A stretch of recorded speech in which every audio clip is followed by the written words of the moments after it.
دوستان خوبم سلام، من شهاب صادقی هستم و خیلی خوش اومدیم به قسمت بعدی از برنامه خواستگاری. بی نهایت متشکرم از تمام حمایت هاتون، کامنت های زیباتون.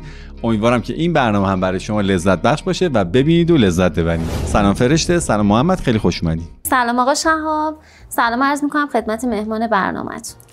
سلام آقا شهاب، خوب هستین؟ سلام عرض میکنم خدمت فرشته خانم. در ابتدا یک معرفی کوتاه از خودتون داشته باشین، مثلا شغلتون و یا تحصیلاتتون، هر چیزی که فکر می‌کنین یه مبینه اولی از معرفی شما میتونه باشه. فرشته جعفری هستم، دانشجوی کارشناسی ارشد روانشناسی، در حال حاضر ناخن‌کار. محمد هستم، دکترای داروسازی خوندم، داروخونه دارم. بسیار عالی. آیا برای شما در انتخاب همسر شغلش اساساً جایگاه شغلیش براتون مهم هست؟ بله، جایگاه شغلی برای من مهمه، چون خودم براش تلاش میکنم. دوست دارم همسرم هم در آینده کسی باشه که پا به پای من بیاد، نه اینکه من برم بالا ایشون ثابت بمونه. جایگاه مهمه چون براش تلاش میکنم. مسلما مهمه، چون میزان تحصیلات و جایگاه هم توی فرهنگ تاثیر میذاره، هم ارزم به خدمت شما توی نوع رابطه و قطعا اهمیت داره واسم طرفم کسی باشه که بتونیم توی جایگاه مشخصی، فرهنگ مشخصی با هم تلاقی داشته باشیم و درک کنیم. این درک متقابل خیلی مهمه و احساسم اینه که میزان تحصیلات به خصوص خیلی توی این درک میتونه تاثیر داشته باشه. برای شما تحصیلات خیلی مهمه؟ قطعا برای شما مهمه؟ ببینید برای من مهم هست، خب، ولی اینکه نه اینکه طرف بگم حتما دکتر داشته باشه مثل ایشون یا حتما فوق لیسانس. این تحصیلات حالا که ایشون دکتر بی اهمیت شد. ایشون که واقعا عالی هستن، خب، منتها داشتن لیسانس برای من مهمه، چون کسی که به نظرم درس میخونه، کتاب میخونه، چون ما جامعه کتاب خونی نداریم. کسی که میره دانشگاه 4 تا خط فارسی خوندن و حرف میزنه و یاد میگیره، بیشتر دایره لغات قوی تر داره، برای من خیلی مهمه، چون خودم دارم ادامه تحصیل میدم، خودم جایگاه هم باز مهم. شما همیشه انقدر متین و محجوب و اینایی؟ محجوبه ظاهرا. کلا درونگران یا برونگرا؟ میانه‌گران. شما؟ شدیداً درونگرا. درونگرا؟ شدیداً. من وایب محجوب میدم. نیستین؟ به نظرم اوکی، یعنی اوکی دیگه. چه؟ نه اوکی یعنی هستین یا نیستین؟ محجوب نیستم. مگه میشه آدم به خودش بگه محجوب نیستم؟ منظور این که محجوب نیستم خیلی چیزا جالبی فکر نکنم باشه. نه، به اون کلمه‌ای که شما میگی منظورم نیست. من که فقط گفتم محجوب، من چیز دیگه نگفتم که.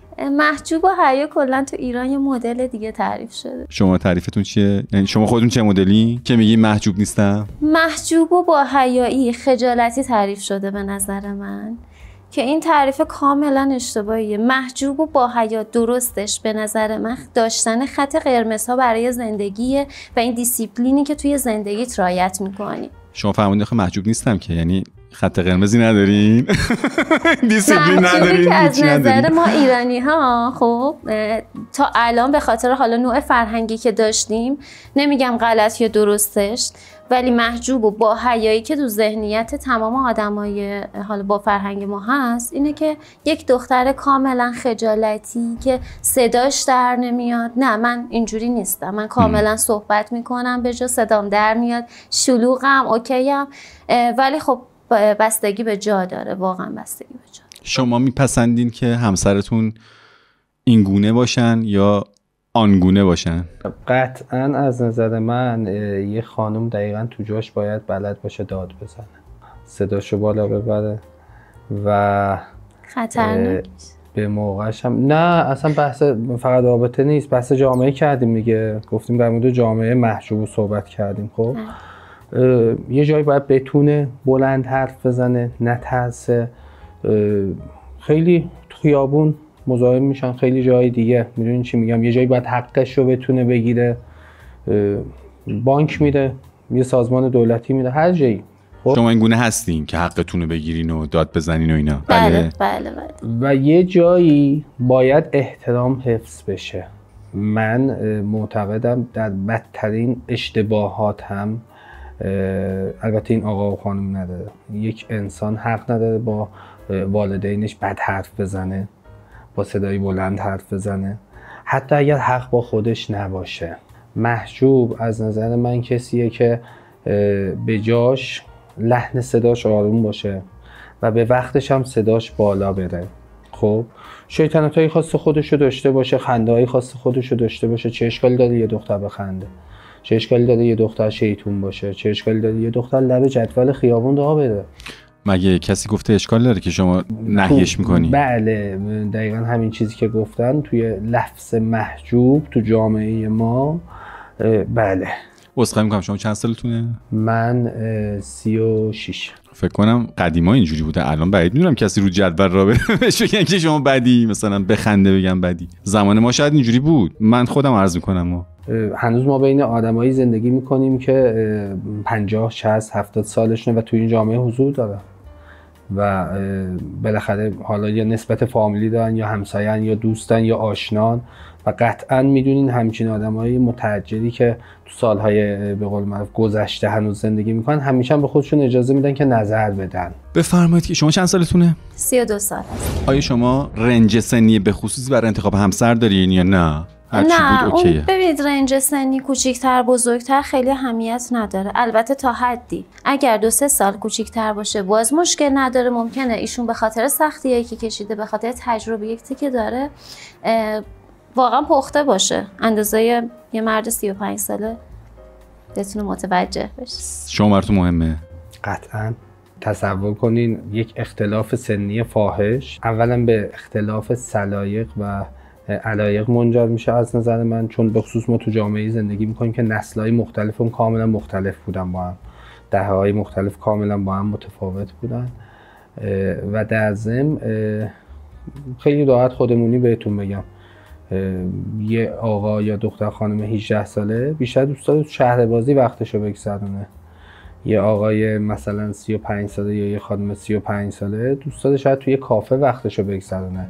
قطعا تاثیر داره فاصله سنی زیاد، ولی همیشه استثناءات هم هست. پس شما براتون رنج سنی مهمه ولی نگفتین که چه رنج سنی مد نظرتونه؟ ببین معمولا اعتقادم اینه که حتما باید خانم ازم 4-5 سال کوچیک‌تر باشه، به هیچ عنوان بزرگتر از خودم رو قبول نمی‌کنم و اختلاف سنی زیادم خیلی قبول نمی‌کنم. متولد چه ماهی هستی؟ بنده شهریوریم. شما؟ با افتخار اسفند. اسفند. میدونستین که شهریور و اسفند خیلی با هم مچن؟ اطلاعاتی نداشتم. شما میدونستی؟ قطعا. قطعا بله؟ بله. به طالبین اعتقاد دارین؟ قطعا و کامل واقفم بهش. خب دیگه سگا خانم من که میگم مچ. منم اعتقاد دارم. اعتقاد دارین؟ بله. وقتی من میگم اسفند و شهریور با هم دیگه مچن چرا میگین؟ اطلاعاتی نداشتم راجع به اسفند ماهیا. ولی با هم مچن، شما میدونستین؟ بله. چرا مچن؟ به خاطر اینکه مکمل هم هستن. اسفندی آدمای پرجنب و جوشی هستن. شهریوری هم دقیقاً اینجوریه و پر انرژی ان. شهریوری ها مهربونن، بسیار مهربونن، بسیار مهربونن، ولی همیشه یه ولی بغل مهربون بودنشون هست. یعنی شما ماه خودتون که حفظین که چی، هر 11 تا ماه دیگه هم حفظین که مثلا شهریور چیه فلان چیه، در این حد سلطان طالبینی؟ همشو به جز خرداد. همه رو حفظین. بس خیلی معتقدین به این طالبینی و اینا. من معتقدم آدم. ویژگی شهریوریا چی هست؟ شهریوریا خیلی کمالگران و اینکه واقعا آرومن، ولی من خودم میانه‌گرام دیگه، در همین حد بقیه‌اش دیگه میره تو شخصیت خودم. خب بفرمایید که خصایل اخلاقی خودتون چیه عموما؟ آدم آرومی هستم منتها ولی جاش باشه اون شلوغی‌ها رو دارم، سری ناراحت میشم، واقعیت اخلاق بدمه. و اینکه مهربونی ایشون راست گفتن، مهربونی زیاد داره ولی یه ولی و اما هم داره. بعد همیشه اینقدر مثلا اتو کشیده و شق و رق و صاف و صوفین یا نه مثلا برج ورجه هم میکنی؟ نه الان جو به ما فکر کنم خیلی سنگینه. آره بله جو سنگینه منتها نه یه روی دیگه هم هستش. شما بفرمایید که خصایل اخلاقی خودتونو. همه میگم به شدت مودیم، ولی مودی بد نه. یه تایمایی خیلی تو خودم. مودی خوبم مگه میشه؟ آره ببین یه تایم مودی یه کسیه که یه تایمی خوشحاله حالش خوبه، یه تایمی عصبیه. من عصبی نیستم.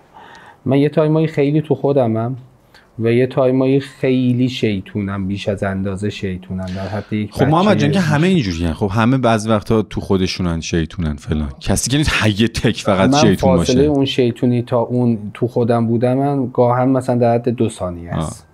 از اون حالت به اون حالت برسم. خیلی خیلی علاقه‌مند به کارم، خیلی کار میکنم. شما گفتین که یه 7-8 هم کتاب نوشتین. بله من 9 جلد کتابم چاپ شد. 9 جلد شد از پیروز تا الان. 7 بود. من 7 جلد کتابم چاپ شده، 2 جلد کتابم تو انتشارات ماهواره زیر چاپ. راجبه چیه؟ من تمام کتابام ادبی هستن، اصلا به رشته تحصیلیم هیچ ربطی نداره.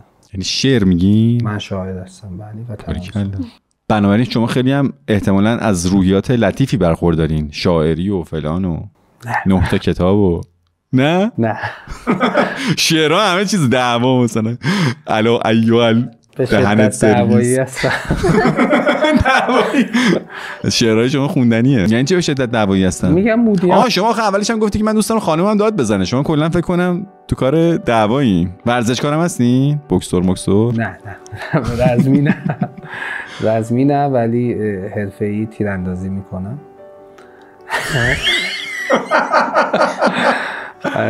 در حدی که 2 تا اسلحه، در حدی که 10 نفر کشتم و نه 2 تا اسلحه بادی دارم و حرفه‌ای تیراندازی میکنم. ارزم به خدمتشون کلا این که میگم مودیم یه قسمتش هم همینه. یه تایمایی من دارم رانندگی میکنم، وای میستم و واقعا مینویسم. اگه اون لحظه ننویسم دیگه 5 دقیقه بعدش نمیتونم. یعنی اون لحظه ای که یه چیزی بهم واقعا شاید بگم الهام شده، یه چیزی وحی شده، نه تو دلم اومده، یه احساسی تو دلم به وجود اومده، اونو مینویسم. ولی یه تایمایی هم هست ممکنه 2 دقیقه بعد همون باشه درگیرشم با یکی. اینه که نه آروم نیستم. برای شما این تایپ جذاب هست؟ هیجان انگیز هست یا نه یه پایداری دوست داری؟ هیجانش واقعا جالبه، ولی خب توی رابطه میخوام بدونم اگر دعوا بشه چی؟ دعوامون بشه سلاحایی هم که دستتونه خطرناک. نه من اصلا به هیچ عنوان، یعنی این تفنگا تو باکسن یا دم دستن؟ اصلا به هیچ عنوان. به هیچ عنوان چی؟ سعی میکنم با جنس مخالفم دعوا نکنم. حتی اگر با یه آقایی دعوام بشه بدونم خانم پیششه، تحت هر عنوانی من ادامه دعوا رو انجام نمیدم. اصلا دعوا نمیکنم، خط قرمزمه و یه چیزایی رو درک نمیکنم. مثلا طرف میگه شوهرم داره منو میزنه، یا نمیدونم دوست پسرم داره منو میزنه، یا با هم بدرفتاری کرد، من نه اصلا درک نمیکنم این کارو و هیچ وقت انجام نمیدم. به شدت مخالفم باش. احساسم اینه جنس زن برای مهربونی خلق شده. یکی از تفاوت‌های بارز جنس آقا و خانم اینه که جنس خانم برای مهربونی خلق شده و دلیلی نداره. من یعنی همیشه میگم یه زور دادی برو با یه آقا درگیر شو. شما خودتون از این قلچماق سنگینایین یا از این مهربون گوگولیایین؟ تو رابطه نه خیلی مهربون. شما دوست دارین خیلی یهویی کادو فاز مهربونی و گل منگولی و اینا، یا مثلا قلچماق دوست دارین؟ نه خب خانم‌ها فاز حمایتگر دوست دارن، ولی اون قلچماقی هم لازمه. همونجوری که خانوما خیلی روحیه لطیفی دارن، آقایون هم یکم خشنن. شما قلچماق سنگین هم هستین بعضن؟ میگم به جاش بله، ولی تو رابطه نه. من آدمیام که برای خودم هر روز گل میگیرم. مگه میشه؟ خب شما خیلی لطیفی. هر روز اگر نباشه من از کل سال 300 روزشو برای خودم گل میگیرم. ولی داداش به رخکار ولی حالا من نمیخوام لو بدم، ولی به رخکار زیاد سیبیلا نگو دیگه. زیاد نمیخوره که شما هر روز برای خود گل بگیری. روز و قرمز قرار نیست همیشه روز قرمز بگیرم. یاس خیلی دوست دارم، گل مریم خیلی دوست دارم. حالا برای همسرتون هم میگیرین؟ اصلا از این فازا دارین؟ حتما. من یه روزایی باورتون نمیشه گل میگیرم تو داروخونه به مشتریام میدم. من مثلا 100 شاخه گل میگیرم. کجاست داروخونه؟ تو اقدسیه. 100 شاخه گل مثلا میگیریم میذاریم تو داروخونه، به مشتریام میدم، به بچه‌ها میدم. مشتریایی که میان بچه‌هاشون رو دوست دارم بهشون هدیه میدم. با یه مشتری خیلی حال کنم باهاش حساب نمیکنم. ولی چه اتفاقی میفته که مثلا حال کنین؟ دقیق آدرس کجاست؟ اقدسی. نه دقیق در همین حد اقدسی. داروهای ایرانی و دیگه اون خارجیاشی که حساب میکنین. ببینید مسلمه با شما نه. شما ظاهر مورد پسندتون آیا سیبیل و اینا هست؟ اگه بهشون بیاد بله. کلا ظاهر مورد پسندتون در انتخاب همسر چیه؟ ظاهر واقعا خیلی مهمه، اینکه طرف بدونه چه استایلی و کجا بپوشه. مثلا اگه میخوایم بریم کافه یه تیپ ورزشی نباشه، ترجیحاً کلاسیک پسندم. و اینکه خب مهمه که ساعتش چیه، مهم اینه که عطرش چیه. ساعتش یعنی برند ساعتش چیه؟ نه مهم اینه که چه ساعتی که دستش کرده برای من مهمه. دست خالی من نمیپسندم. من حتی دستبند هم دوست دارم، مثلا دست خالی و خیلی برام جذاب نیست.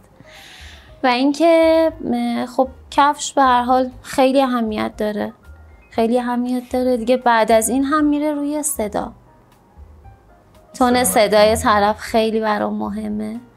بمطور باشه مثلا. شما فکر کنم کلا خودتون یه مقدار مثلا محجوب که گفتین نیستین، باید چه کلمه‌ای استفاده کنم برای شما؟ شما هم محجوبه بگین. هم محجوب که هستی. فکر کنم شما از این مردای قلچماق‌طوری دوست داری. نه اتفاقا، ولی خب نسبت به من انقدر لطیف نباشه حداقل. صداشون وایب پسر بچه به من نده، میدونی چی میگم؟ یا همون وقتی که صداشو شنیدم میخواد صحبت کنه، کلماتی که کنار هم میچینه خیلی اهمیت داره واسه من دیگه. بقیه‌اش هم که شروع میکنه حرف زدن و شخصیتشونه. پس قد و هیکل خیلی برای شما مهم نیست؟ چرا قد و هیکل مهمه. بله فراموش کردم، قد و هیکل واقعا مهمه، ولی هیکل خاصی که باشه نه. همون تناسب اندام در حدی که خیلی شکم نباشه، یه چیز حالا مردونه طور، ولی سیکس پک فلان هم نباشه. نه اهمیت نداره برای من. رونی گلمن و اینا خیلی دوست ندارم. تناسب اندام، نه خیلی لاغر نه خیلی بزرگ. قطعا مهمترین فاکتور برام فیس. یه روزی من نوشتم که زیبایی به دست پزشکان بسیار است زیاد، ولی نه به اندازه‌ای که خدا خلق می کند. عزیز آن است که خاص‌ترین باشد، بدون هیچ تیغ و هیچ پزشکی. نمیگم نچرال، نه خیلی دوست دارم. خب از ذات بشر کمالگراست، خیلی دوست دارم که طرفم آره پزشک زیبایی بده، مثلا بینیشو عمل کنه چی، ولی خیلی عجق وجق دوست ندارم. پلنگتور دوست ندارم. 50 تا پیرسینگ دوست ندارم.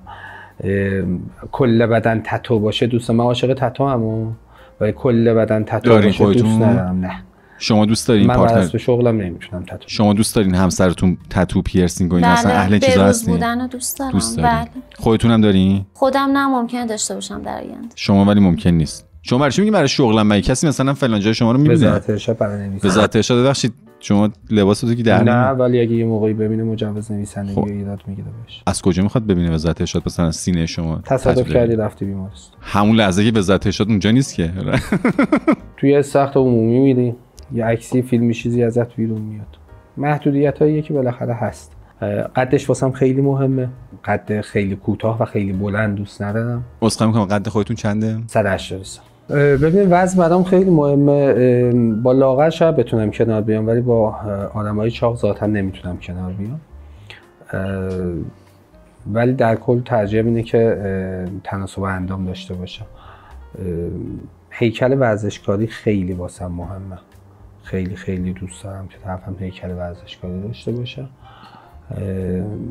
به سلامت تیپ و هیکلش اهمیت بده. دیگه بهتون بگم که خیلی شدیداً من به برند معتقدم. ساعت خاص، کفش خاص، کمربند خاص، لباس خاص، عطر خاص، خیلی اعتقاد دارم به این. خب کار سخت شد که. خب اینجوری زندگی کردم. خودتون همیشه با همه چیتون برند بوده و اینها؟ سعی کردم در حد خودم. ببینید هر کسی بالاخره یه لول زندگی داره دیگه. در حد لول زندگی خودم همیشه بله اینجوری بوده. و ترجیح میدین که همسرتون هم مثل خودتون اهل برند بوده باشه؟ آره. غیر این هم باشه ازدواج نمی‌کنی؟ پوش باشه، خیلی به لباسش اهمیت بده. نه اینکه مثلا میگم من بارها این مشکل رو داشتم که طرف برگشته گفته که چقدر به لباس اهمیت میدی؟ مگه میشه تو 2 روز دنبال یه دست لباسی؟ مگه میشه تو اینقدر مثلا به لباس اهمیت بدی؟ وای میخوایم بریم یه کافه، چرا 10 تا لباس عوض میکنی؟ چرا 4 تا کفش عوض میکنی؟ نه خیلی مهمه واسم. دوست دارم بیرون وقتی میرم خوب دیده بشم، نه اینکه به چشم بیام، نه خوب دیده بشم، تو نگاه بقیه خوب باشم، نه اینکه جلب توجه کنم. اینا خیلی فرقشونه از نظر من. واسه همین خیلی پوشش طرف برام مهمه، خیلی مهمه.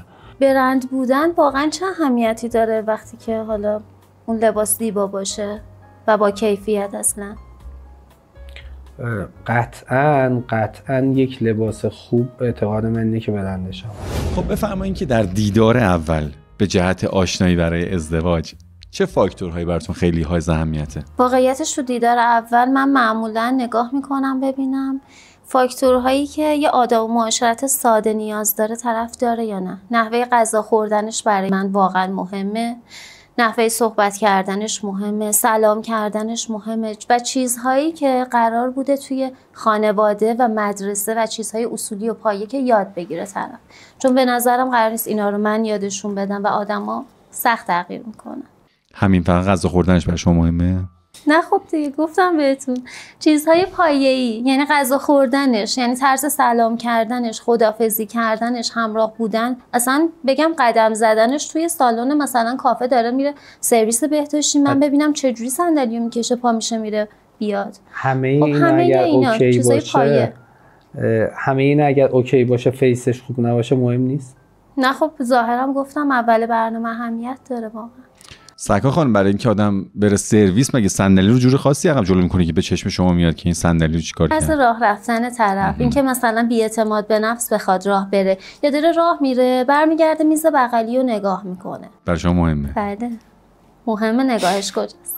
برای شما مهمه که همسرتون کجا رو نگاه میکنه؟ شاید میز بغلی حتما قرار نیست یک چیز بدی باشه، شاید یک بچه خیلی با نمک نشسته. منظورشون فکر کنم نگاه به خانوم است، درسته؟ بله. شما کلا گیرتورین؟ نه اتفاقا اصلا کلا به طور کل آدم شکاکی هستین؟ نه خیلی راحتم. شما گیرتورین؟ نه شکاک؟ نه هر دوی شما مثلا ویدیو کال کنم ببینم کجایی، لایو لوکیشن بده فلان، اینجوری هستین؟ من اصلا پیدام نمیشه اگه بگه من جاییم. اینجوری باشم. الان نشستم اینجا گفتیم گوشی سایلنت شه، گوشیامو خاموش کردم. من 3 ساعت الان زندگیم مال خودم، گوشیام خاموش. هر کسی هم با من کار داره بعد اون 3 ساعت میتونه با من تماس بگیره. این گونه هستین که گوشی همدیگر چک کنیم ببینم پسوردش یا مثلا مسواک طوره براتون؟ نه ببینید اگر مهمه که پسورد طرفو داشته باشم، چون قراره باهاش زندگی کنم، اگه پسورد نباشه یا بخواد چیزی قایم کنه مشخص میشه. خب ولی نه چک کوین و اینا نیستین هر دو؟ نه اصلا. شما بفرمایید تو دیدار اول به جهت آشنایی ازدواج چه فاکتوری براتون خیلی مهمه؟ خیلی اصلا مهمه که طرف خودش باشه، ذات واقعی خودش باشه، فیلم بازی نکنه، اون چیزی که هست رو نشون بده. این برام خیلی مهمه. گفتم فیس برام خیلی مهمه، نوع پوششش خیلی واسم مهمه. به نظر من نوع غذایی که سفارش میده، نوع غذایی که سفارش میده چی باشه کنسله؟ چی باشه که مثلا سوشی باشه اصلا کنسل.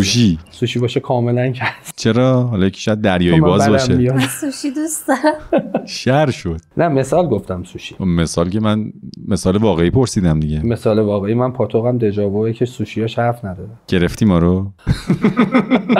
کنسل چیه شما براتون میگی مهمه چی سفارش بده، منظورتون چیه؟ کله پاچه. یک جمله معروفی ما بینمون داریم با دوستامون، میگیم همیشه با کسی وقتی جایی میری جایی برو که تو تنهاییات هم میری، غذایی رو سفارش بده که تو تنهاییات هم سفارش میدی. این خیلی مهمه واسه من، اینکه طرف تمام اون چیزایی که تو ذهنیتش باشه که با یه آقا پاشه بره بیرون، میدونین چی میگم؟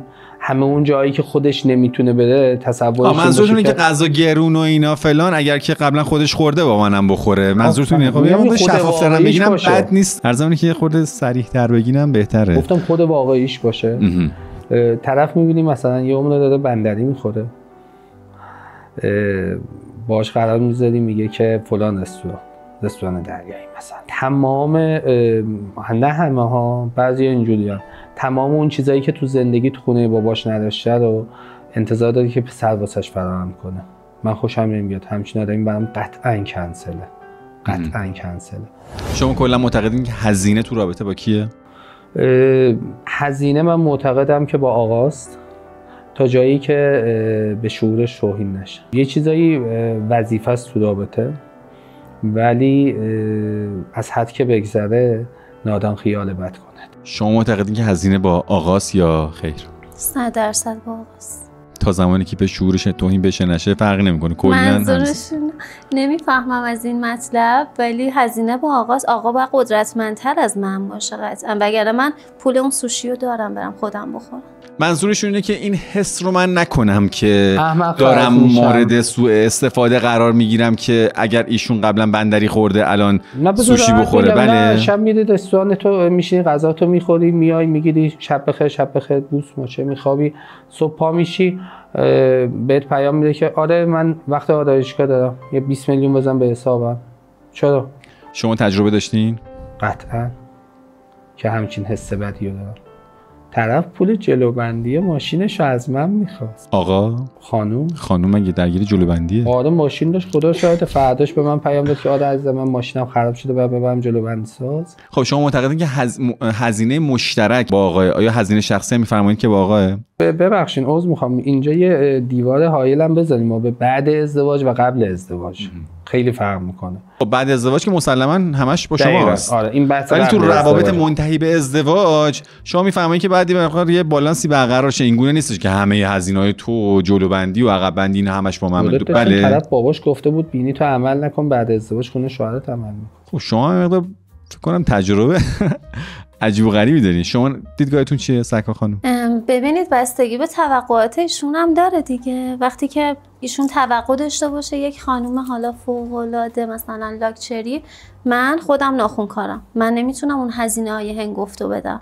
خب ولی ایشون وقتی میگن که حتما برند باشه فلان باشه، پس اگر توقع دارن مثلا من برم یک سالونی که موهام مثلا رنگ فلان باشه، پس باید هزینه‌شو تقبل کنم. این سفارش خودشون باید تقبل بکنن، ولی جلوبندی سفارش شما دیگه با خودتونه. سفارش ایشون با ایشونه. خب آره این که منطقیه دیگه. این که میرم خونه خواهرم تولد خواهرم اون دیگه به من نه اصلا. خب بفرمایین که بارزترین ویژگی حالا چه اخلاقی چه ظاهری که در طرف مقابل یعنی آقا برای شما خیلی جذابه که براتون خیره کننده است اون چیه؟ ببینید ویژگی به تنهایی برای من واقعا وجود نداره. یعنی اگر آدم از کسی خوشش بیاد در درجه اول تمام مجموعه رفتار ایشون میتونه آدمو جذب کنه. ویژگی خاصی من مد نظرم نیست. استایلش، فیسش. نه این تو این مورد استایلش بارزترین استایلش، لباس، برند، ساعت فلان، استایلش و ماشینی که باهاش میاد.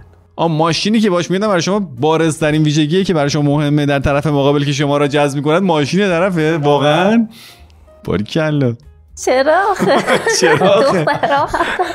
بگم قطعا پخش نمیشه. نه خب بگین چرا پخش نمیشه؟ ما همه چی پخش میکنیم. رنگ ماشین، نوع ماشین، بحث ایرانی و خارجی اصلا ندارم. به نظر من روحیات طرفو خیلی زیاد نشون میده. خب این جیب طرفم واقعا میخوره به این قضیه. منم بدم نمیاد. من روحیم راستش به شما میگم، من روحیم سکا خانم با بنزه ولی پولم به ژیانه. آره ولی طرف کل عمرش و کل زندگیشو همه ماشینایی که گرفته چه ایرانی چه خارجی همشون سفید بوده. یعنی شما رنگ ماشین هم برات مهمه؟ خیلی خیلی پس خیلی. مشخص شده چرا شما سینگلی. من موتورم زرده نمیبینی، ماشینام رنگیه. کار سخت نیست که برای شما برند ساعت، عرضم به خدمتت که نوع پوشش، رنگ ماشین یه سوء تفاهمی ایجاد نشه. قرار نیست طرف برند پوش باشه در حد مثلا میگم ساعت رولکس بگم دستشه. خب میگم در حد لول خودش طرف بلد باشه به اندازه درآمد خودش زندگی کنه. این واسه من مهمه. اینکه آره دم خیابونم میتونم یه جفت جوراب بگیرم، اینکه آره مثلا یه ساعت عادی هم میتونم بندازم، چرا برم من مثلا 5 میلیون پول ساعت بدم، 60 میلیون پول ساعت بدم؟ اینو من نمیپسندم. طرف بلد باشه به همون اندازه‌ای که گفتم من خیلی کار میکنم، خیلی کار کردن و دوستان به همون اندازه هم زندگی میکنم. خب شما ساعت بازین، شاید اون خانم خیلی هم پولدار باشه ولی اهل ساعت نباشه، شما انتخابش نمیکنی. خب بالاخره یه جای دیگه بعد اینو نشون بده دیگه. شاید رفته همش زمین خریده. اون زمین خریده. اوکیه. آره. ولی ماشین نداره. آره ولی قطعاً اون ماشین آدم سفیده. ولی قطعاً اون آدم بدونید که نمیذاره تو هم بعداً ساعت بگیری، میگه بیا زمین بگیر. من آدمش نیست. خب مگه به گفته ایشون شما آیا اون قدرت رو نمیپنداری در خودتون که بالاخره این تعامل رو برقرار کنی که خب مگه فقط به دیدگاه توئه، بالاخره یه تعاملی باید باشه. این اختلاف دیدگاه وقتی باشه جنگ اعصابه. شما فراری هستین از جنگ اعصاب به شدت. من معتقدم که حق با همه است. من وارد جنگ اعصاب نمیشم تو رابطه. شما عموما آدمی هستین که فرض فرمایید دعوایی در رابطه رخ داده، شما سعی میکنین که آیا مدیریت کنین، نه یا نظر خودتون تحمیل کنید، و یا فرض فرمایید که تو حالتی هستین که شما خودتون رو مقصر میپندارید، آیا عذرخواهی میکنید؟ اساسا در حین دعوا رویکردتون چیه؟ ترجیح میدم اون لحظه سکوت کنم، حتی اگه حق با من باشه به نظرم میشه راجبش صحبت کرد. واقعا اینطوریه؟ واقعا همینطوره، میشه صحبت کرد، ولی در اون لحظه من اصلا خودم نمیتونم حرف بزنم، باید بگذره رابطه دچار چالش نشه، حرف زدن و همه چی باشه، حالا بعداً با هم صحبت میکنیم راجبش.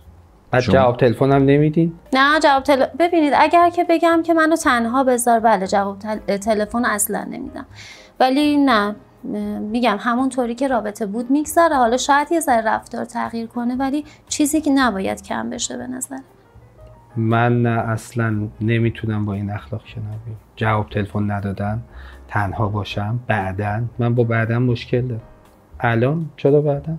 خب شاید طرف مقابل شما واقعا رویش به نفعی باشه که نیاز داره یه مقدار خودش به تنهایی آرامشش رو حفظ کنه، دوباره بیان راجعش صحبت کنیم. چون این همین الان مگه مشکل بعدن ایجاد شده؟ مشکل الان ایجاد شده، الان هم میشه. اگه قرار بود بعدن باشه مشکلم بعدن ایجاد میشه. کاری که الان انجام میشه داد چرا بعدن؟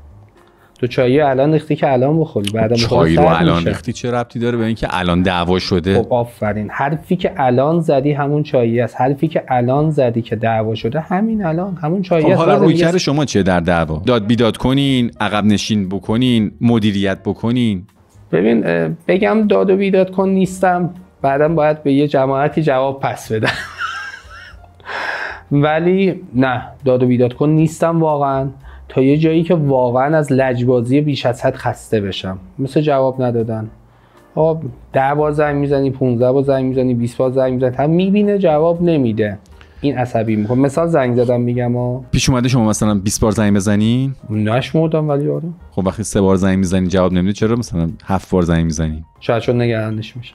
حتما قرار نیست که زنگ میزنم دعوا کنم. من میگم تو دعوا تهش اینه که میگم آقا حق با تو. هر دو به نظر میرسه کلا آرومین تو رابطه، خیلی جنجالی و جنگجو نیستین. بله؟ نه ایشون چیزی که گفتن چیز دیگه ای بود. شما جنگجویی؟ شاعر چه شاعر؟ شما فکر کنم فردوسی طورین بیشتر، همه تو نبرد شاعر نبردی هستین. نه من اتفاقا تو رابطه آروم نیستم، رابطه آروم رو دوست ندارم. من آروم منظورم از منظر جدل بوده. جدل رو میگم، رابطه باید هیجان خاص خودش رو داشته باشه. اینکه همه چیز خوب باشه، همه چیز خیلی عالی باشه، همه چیز خیلی رو به راه باشه که اصلا حوصله ور میشه رابطه. ترجیح میدین واقعا فراز و نشیب داشته باشه. شما چطور پایداری رو دوست دارین یا فراز و نشیب؟ ببینید رابطه اگه سالم باشه این تفاوت دیدگاه 100% هستش. منتها نه کی دعوا دوست داره؟ نه من نمیپسندم واقعا.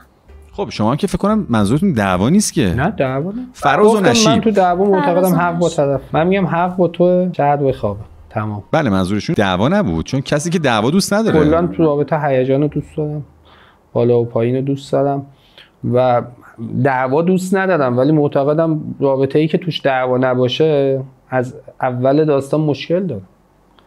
رابطه‌ای که توش دعوا نیست اصلا به نظر من منطقی بله نیست. خب بالاخره پیش میاد. باید پیش بیاد. اینکه همه چیز خیلی عالی باشه یه جایی کار داره میلنگه. شما کلا بدبین هم هستید یا خیر؟ اصلا به هیچ عنوان. تو رابطه نه، تو زندگی شخصی ماره، تو کارم ماره. به دفعات مشکل داشتم تو کارم، به تمام پرسنل‌ها. مثلا چه بدبینی به پرسنلتون دارین؟ چه بدبینی؟ همین 20 روز پیش یکی رو گرفتم تو 5 ماه 300-400 میلیون ازم زده. یعنی دارو کش رفتن؟ نه شبا شیفت شب بود، تنها بود، به مشتری گفته پوز کار نمیکنه، شماره کارت خودشو داده، پول نقد برداشته. الانش هم که الان درگیرشم. تو محیط کارم مجبورم بدبین باشم، ولی تو رابطه اصلا. اینکه ممکنه طرف بگه من دادم میرم حتی مثلا میگم مسافرت نه مهمونی، شاید یک روز کامل زنگ نزنه، آخر شب خسته و کوفته به من زنگ بزنه، ناراحت نمیشه. خب سرکار خانم شما بفرمایید که ماشینش برای شما مهمه در انتخاب همسر؟ ببینید با توجه به زحماتی که کشیده تا اون سن رسیده، بله 100% ماشین مهمه. من خودم ماشین آنچنانی ندارم. چه رنگیه؟ سفیده. بیا ماشین قبلی چه رنگی بوده؟ اونم سفید بود. خیلی شر شد. نه الان یه سوال دیگه پیش اومد برام. گفتن که با توجه به زحماتی که کشیده به اون سن ماشین برام خیلی مهمه. این دوتا حرف جدا شد. از این منظریشون میفرمایند که مثلا یه آقایی که 35-6 سالشه احتمالاً زحمات زیادی کشیده، پس قاعدتا باید یه ماشین خوبی خریده باشه. من اینو میپسندم. اگر که زحماتش کم بوده باشه و ماشین خوبی نخریده باشه مد نظر من نیست. بله ببینید منتها یه آقایی میاد خب تا 35 سالگی تلاش میکنه، یه جا حالا این پوله از دست میره، حالا یا به خانواده‌اش کمک کرده یا یه چیزی اتفاق افتاده. توی کشوری نیستیم که ثبات داشته باشه. به همین دلیل اوکی اون حالا اون پرایدی که زیر پاشه برای من قانع کننده است. من میدونم این طرف عرضه داره که بتونه دوباره کسبش کنه. ایشون مورد پسندشون یک فرد تلاشگره، نه لزوما یک ماشین خوب. برای شما این رویکرد جذاب هست؟ آره مسلما جذاب هست ولی قبول نمیکنم. چرا میتونم؟ مگر میشه یه خانوم بگه من دوست ندارم با یه بنز بیرون برم؟ قطعا من بنز دوست دارم. منتها اگه کسی دوست داشته باشم خب اون پراید داشته باشه، تلاشگر باشه، من بدونم که میتونه دوباره باهاش میمونم. چرا؟ چون اولویتشون نیست. برای ترجیح همه اون بنز و بی ام و اینها هست ولی براشون اولویت خیلی پررنگی نیست. بله ممکنه کسی بنز سوار بشه ولی مثلا آشغالش رو از پنجره پرت کنه بیرون. این برای من به قولی کنسل. حالا اگه 2 نفر باشه، یکشون بنز سوار یکشون پراید سوار، فرق نمیکنه؟ نه دیگه، اون موقع شخصیتشو میبینم. ماشین مهم نیست. نه مهم نیست واقعا. ببینید اگر کسی خیلی بالاتر از من هم باشه، همینطور که من اگه کسی خیلی پایین تر از من باشه قبولش نمیکنم، من اون بالاترین هم قبول نمیکنم. چون میخوام زندگی کنم، نمیخوام جدل داشته باشم. من هم باید توانایی داشته باشم که بتونم توقعات ایشون رو برطرف کنم. شما مدلتون اینه که مثلا کم میخندین و اینا؟ کمی چهره پوکر فیس. بله. شما چطور؟ من نه خنده رو دوست دارم. گفتم مودی هستم، میخندم ممکنه بعدش دپ باشم ولی کلا خنده رو دوست دارم. دوست داریم ولی زیاد نمیخندیم. زیاد میخندم، زیاد بازی گوشی میکنم تو خیابون. جو اینجا خیلی سنگینه که آدم خندش نمیاد مثلا یا لبخند نمیزنه. من کمش میخندم. نه من همچین شخصیتی دارم. عموما یه مقدار اتو کشیده. بله توی محیطای جدی همینم. ولی خب چرا آدم خوشرویی محیط جدی نیست. جدیه، خواستگاری آقا. شما شوخی گرفتیم، ما اینجا جدییم داداش. شما فرمودین که خیلی براتون حائز اهمیتی که اون فرد حمایتگر باشه. آیا شما خودتون تمایل دارین که اون خانوم هم حمایتگر باشه یا نه میگین ممکنه که از قدرت من تو رابطه کاسته بشه؟ مادی که قطعا نه ولی معنوی آدم. من خیلی آدمی هستم که به وقتش خیلی عاطفی هم گفتم و نیاز به حمایتگر بودن طرف دارم، به خصوص به خاطر شغلم، چون خیلی استرس دارم، خیلی شغل پر فراز و نشیبی دارم و نیاز دارم که حمایت بشم. شما این گونه هستین که طرف مقابل رو حمایت کنی؟ 100%. بله حتما همینطوره. وقتی که توقع دارم طرف حمایت کنه، منم اگر چالشی باشه حتما حمایتش کنم. حمایتگر یعنی چی؟ از چه نظر دوست دارین حمایت چی؟ فقط من مالی؟ حمایت شم؟ فقط آره دیگه. یه آقا از چه نظر باید حمایتتون کنه؟ نه فقط مالی، که اگه فقط حمایت مالی بخوام خودم میرم حالا شغل پیدا میکنم، چرا اصلا ازدواج کنم؟ حمایت منظور حمایت احساسی، چه میدونم، من دنبال یه رفیقم، مثل یه رفیق طرف حمایتم کنه از همه نظر. من بخوام نام ببرم، احساسی، شغلی، مالی، چه میدونم، خانوادگی، همه چیز. توی این حمایت اگر یه رفیقی باشه انقدر حمایتتون کنه، همه چیز این حمایت هایی که مد نظرتون هست رو انجام بده، در مقابل شما چقدر حمایتش میکنین؟ در حد توانم. در حد توانتون چقدره؟ توانم نمیدونم. اگه بخوایم اولویت بندی کنیم، اول شخصتونه یا خانواده‌تون؟ خانواده من خانواده‌ایه که ازدواج میکنم دیگه. یعنی چی؟ من متوجه نشدم. اولویتتون توی زندگیتون خانواده‌تونه یا همسرتون؟ 100% خانواده‌ای که تشکیل میدم همسرمه.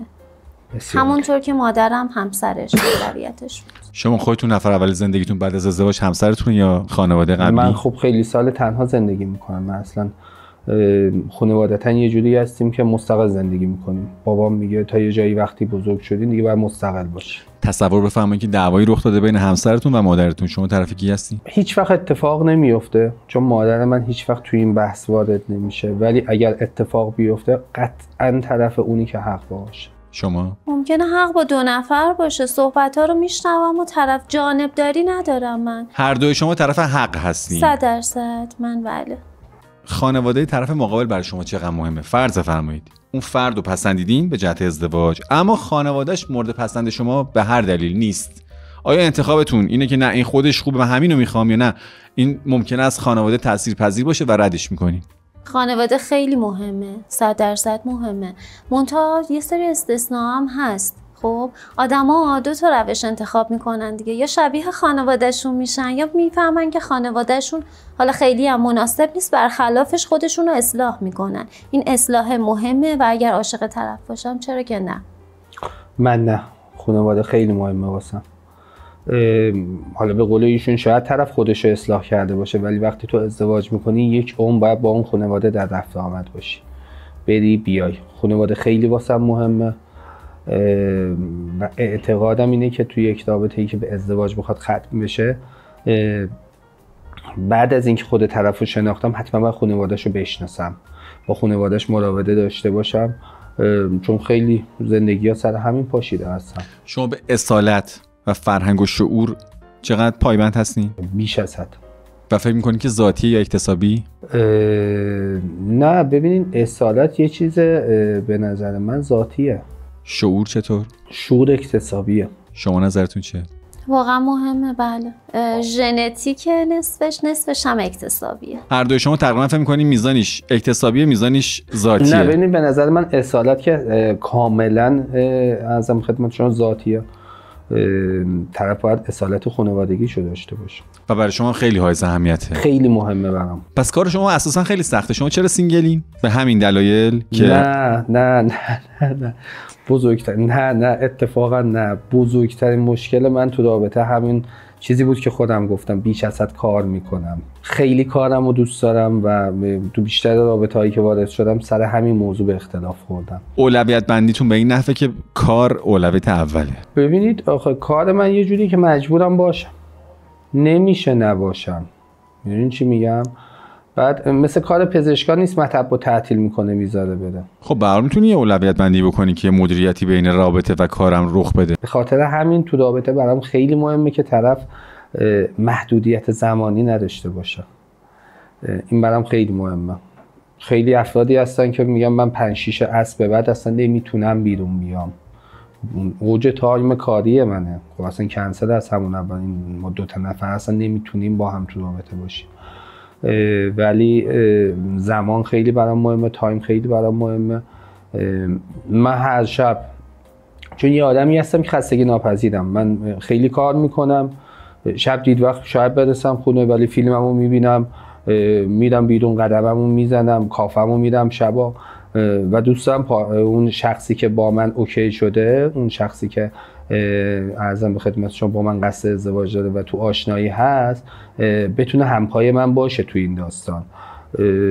کم خوابم خیلی موضوع مهمیه به نظر من تو رابطه این مشخص باشه. خیلی کم خوابم. یه سری افراد هستن میگن نه من 11 شب باید بخوابم. من 11 شب تازه تایمم آزاد میشم. شما اگر انقدر اولویتتون کاره، میخوام بدونم تفریحاتتون چطوره؟ یعنی اصلا وقت میکنید مسافرت برید؟ بیش از حد مسافرت میرم.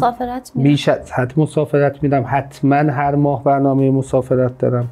حتما هر فصل سعی میکنم یک مسافرت بیرون ایران داشته باشم. خیلی مسافرت رو چون دوست دارم، خیلی چیزا توش یاد میگیرم، با فرهنگ‌های مختلف آشنا شم. میگم من زندگیمو میکنم. من شاید 8 صبح تا 11 شب سر کار باشم یک روز قطعا، ولی بعد اون تایم کافمو میرم، قدم زدنم میرم. میفهمین که من 8 صبح تا 11 شب کار میکنم ولی بعدش کافه مافه اشغال ردیفه. شایدم تا 8 شب سر کار باشم ولی میگم تا 11 شبم که من سر کار باشم دقیقاً کافم اشغالم. خیلی دوستای من میدونم میخوان خونه من بیان 12 شب به من زنگ میزنن. ارزم اینه که این خب خیلی محدودیت ایجاد میکنه این که شما میفرمایید. میگم دیگه تو رابطه خیلی تایم طرف برام مهمه. خب حالا شما کم خوابی، ملت که کم خواب نیستن که، ملت 9 ساعت میخوابن. کم خوابی نه، تایم به لحاظ محدودیت هایی که تو خانواده‌اش داره. ببین خیلی شبا نمیتونم بیرون باشن، میگه من 8 شب باید خونه باشم. این چی میگم؟ این خیلی واسم مهمه. یعنی من با کسی بودم که ما مدت طولانی هم با هم بودیم، یک بارم نشد ما شام بیرون بریم. مثلا بحث رابطه هم روز جمعهش هم تعطیلش هم ما شام نمیتونستیم بیرون بریم. خب و جالب اعتقادش این بود، یعنی انتظارش از من این بود که چون من شبا نمیتونم تو هم شبا با دوستات بیرون نرو، تو هم شبا کافه نرو، رستوران نرو. خب این نمیشه، نمیخونه با من. بحثم اینه. بفرمایید که چه فاکتورهای اخلاقی مورد پسندتون هستش که طرف مقابل داشته باشه، بارزترین ویژگی‌های اخلاقی؟ اینکه حد و حدود رو رعایت کنه. توی چی میگم؟ مثلا توی اینکه من الان حریم شخصیمو میخوام، یه لحظه حوصله هیچ کس رو ندارم برم توی اون غار تنهایی خودم، یه ذره به من کسی کار نداشته باشه. این برای من خیلی مهمه که بدون کی چجوری رفتار کنه با من. حالا این یه چیز کلیه میگم ولی بیشتری مطمئن. خط قرمزتون چیه؟ استوب کنم. خط قرمز خاصی نداری نه؟ همه چی ردیفه ها. چون همه چیزو در نظر میگیرم، خط قرمز خاصی نمیتونم براش بذارم، ولی خب مثلا از هر رفتار حالا یکم اون حد رو رعایت کنه اوکیه. خط قرمز چرا؟ نه نمیگم. خب بگین دیگه، چرا پشیمون شدی؟ خب دارین آخه، دارین تابلو دارین. خیلی خیلی خودپسند رو تعریف کنه از خودش، اغراق شده، رفتار اغراق شده. خب اینو چرا نمیخواستیم بگین که ربطی به خط قرمز شاید نداشته باشه؟ چرا دیگه شما میگین خودپسندی و اینا رو دوست نداری؟ خودپسندی ولی هر رفتاری اغراق شدهش بده دیگه. گفتم شاید یه چیز کلی باشه. خط قرمزای شما تو رابطه چیه؟ شما که ازا ماشاءالله لیست کامل، ماشین، رنگ ماشین، نمیدونم ساعت کاری فلان. خط قرمز الان 70 تا رو کنین. نه اتفاقا خط قرمزم خیلی محدوده. من معتقدم هر شخصی بگه دروغ نمیگم، آخرین دروغش دقیقاً همون جملهشه. من آدمیم که تو کارم خیلی دروغ میگم، تو محیط کارم من مجبورم دروغ بگم، ولی تو رابطه سعی میکنم دروغ نگم. چرا مجبورین دروغ بگی؟ مثلا چه اتفاقی میفته؟ مثلا میگم فرضاً شما یک داروی نایاب یا 10 بسته داری، اینو دوست داری که به 10 نفر توزیع کنی، نه اینکه یک نفر 10 بسته رو بگیره از صف 10 ماهشو داشته باشه. خب چرا دروغ میگین؟ بگین که داستان از این قراره. قبول نمیکنن، میرن شکایت میکنن، بعد به معاونت جواب پس بدی. طرف 10 بسته‌ش هم میخواد، میبره 10 ماه تو خونش میذاره، 10 نفر دیگه باید بیافتن تو بازار سیاه دنبالش. فقط در این اشل دروغ میگین؟ میگم تو کار یه جایی مجبورم دروغ بگی. طرف حتما همیشه یه دوستشو بچسبونه به خودش. خیلی با این موضوع مشکل دارم. یا بعد ازدواج حتما خواهرش باهاش باشه، نمیدونم مادرش باهاش باشه، اولویت زندگیش حتما یه کسی باشه، یه شخصی کنارش داشته باشه. این خیلی برام مهمه. این خط قرمز عجیب ولی مهمیه واسه که شما فرمودین بعد از ازدواج همسرتون نفر اول زندگیتون و خیلی مقدار از خانواده، نه که حالا دوری خاصی بکنین ولی خب اون بریدگی رو رعایت میکنید. اولویت حتما همسر آدمه. خب چه بخوایم چه نخوایم بعد از ازدواج روابط بیرون از خانواده کمرنگ میشه. شما گفتین که خیلی عصا قورت دادم. بله. هستی؟ نیستم. چه خبره اینجا الان؟ اون کارا خیلی شاد و شنگول و چیزی که من دیدم خیلی هیجانی و میدونین چی میگم، خیلی آدمای پرتحرکی هستن، ولی عجیبه برام ایشون از دست ناخونکارهای بیشتر شبیه استاد دانشگاهی هستن که پشت تریبون کلاس وایسادن. خوشحالم اینو میگیدم چون قراره در آینده بالاخره مشاور بشم نه ناخونکار انشالله. شما فرمودین که کارشناس ارشد روانشناسی ام، در نهایت هدف من اون شغله، منتها ناخونکاری از الان این اثر رو قورت دادیم برای اون بله، کار. از الان این قسمت رو دارین پرورش میدین. بله. میپسندین خودتون این فرمتو؟ ببینید باید جوری باشیم که تمام قشرها بپسندن. یعنی میفرمایید که الان ادای اثر قورت دار در میارین؟ اداشو در نمیارم، شاید اوایل ادا بود ولی دیگه الان رفته تو وجودتون. بله درون وجودم شده، یعنی هر چی بخوام یه ذره کمش کنم نمیتونم. خب آخه بهتونم میاد اثر قورت بدم. نه حالا اثر قورت داده که نه، منظورم که این محجوبی که میفرمایید نیستن بهتون میاد. مرسی. این که محجوب نیستن بهشون میاد یا که خودشون میفهمن که نیستن دیگه، ولی این مدل به نظر من این حالا به نظر من محجوبی چی فرمودی؟ ناخنکار این فرمی؟ چون آخه دارن فیلد شغلی عوض میکنن، از الان رفتن تو قالب شغل بعدی. ناخنکار مگه باید چجوری باشه؟ ناخنکارا هم مشاورن دیگه. ناخنکارا فکر کنم خیلی مرسومه که توی سالن‌های بله من درد و دلاشون رو گوش میکنم، چون فکر کنم اونقدر درد و دل شده باهاتون دیگه گفتم من اصلا برم درسشو بخونم. پس این که میگن سالن‌های آرایشی مکانی برای این گفتگوهای پیرامون روابط و اینها همینطوره؟ بله خانوما همدیگه رو میبینن شروع میکنن درد و دل کردن. شما دیگه گفتید من درسشو بخونم که فول پک دیگه. آره دقیقاً آکادمیک برم جلو.